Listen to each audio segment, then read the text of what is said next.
कोकणातील एकमेव ब्रह्ममंदिराविषयी तुम्हाला माहिती आहे का? आपण सर्वांनी ब्रह्मदेवाबद्दल ऐकलंय, पण ब्रह्मदेवाची मंदिरं भारतात अत्यंत दुर्मिळ आहेत. हे तुम्हाला माहिती आहे का? सिंधुदुर्ग जिल्ह्यातील देवगड तालुक्यातील कोर्ले या गावात कोकणातील एकमेव ब्रह्ममंदिर आहे. विशेष म्हणजे येथे ब्रह्मदेवाची घडी मूर्ती नाही, तर स्वयंभू पाषाणाच्या रूपात ब्रह्मदेव विराजमान आहेत. या मंदिरामागे एक रंजक आख्यायिका सांगितली जाते. सुमारे 300 वर्षांपूर्वी एक शेतकरी नांगरणी करत असताना नांगराचा फाळा एका दगडाला लागला आणि त्या दगडातून रक्त वाहू लागलं.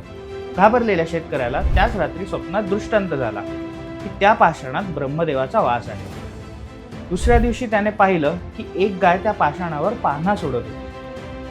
त्यानंतर गावकऱ्यांनी येथे मंदिर उभारलं आणि पूजा अर्चेला सुरुवात केली. या मंदिराची आणखी एक वैशिष्ट्य म्हणजे याला चारही बाजूंनी भिंती नाहीत.